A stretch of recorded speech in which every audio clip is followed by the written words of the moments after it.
why it's so difficult. Take responsibility, my friends.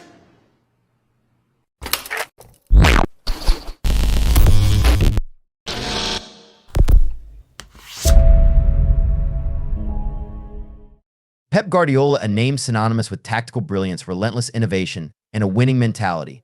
The man who redefined modern football with his tiki-taka philosophy and relentless pursuit of perfection. But now, for the first time in his illustrious career, Guardiola finds himself in unknown territory. 5 consecutive losses across all competitions, spanning the Champions League, Premier League, and domestic cup matches, an unimaginable statistic for the footballing genius. This alarming run of form has raised questions about whether the once untouchable tactician is losing his edge. This is the first time in Guardiola's managerial career that he's faced 5 consecutive defeats. It's not just a blip, it's a crisis. To understand how Pep, the man with 35 major trophies, reached this point, we need to look deeper into the cracks that are beginning to show in his once dominant approach. Guardiola's tactical innovations have always been his greatest strength, but could they now be his Achilles heel?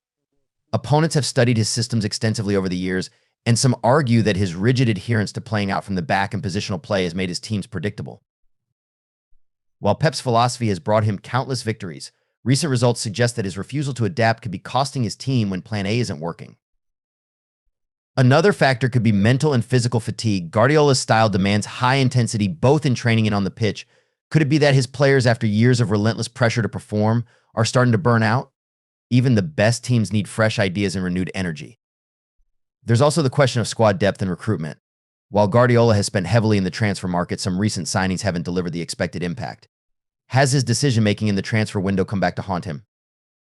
The struggles of wingers like Savino, Grealish, and Doku have added to Pep Guardiola's woes this season. Despite their immense talent and potential, all 3 have failed to consistently deliver standout performances when the team needed them most, leaving a creative void in Guardiola's attacking setup. And let's not forget the rise of competition. Rivals have improved significantly, and the gap Guardiola once enjoyed has narrowed. Tactical minds like Jurgen Klopp, Michael Arteta, and even lesser-known managers have found ways to counter Pep's teams effectively. Every great era has its challenges, and this losing streak could be Guardiola's biggest yet. But let's not forget Pep has always thrived under pressure. Will he find a way to adapt, evolve, and rise again? Or are we witnessing the beginning of the end for one of football's greatest tacticians? Pep Guardiola has built his legacy on overcoming challenges. This might be his toughest test yet, but if history has taught us anything, it's that Guardiola always has a trick up his sleeve. Let us know in the comments, do you think Pep can turn this around, or are we seeing the decline of a managerial legend?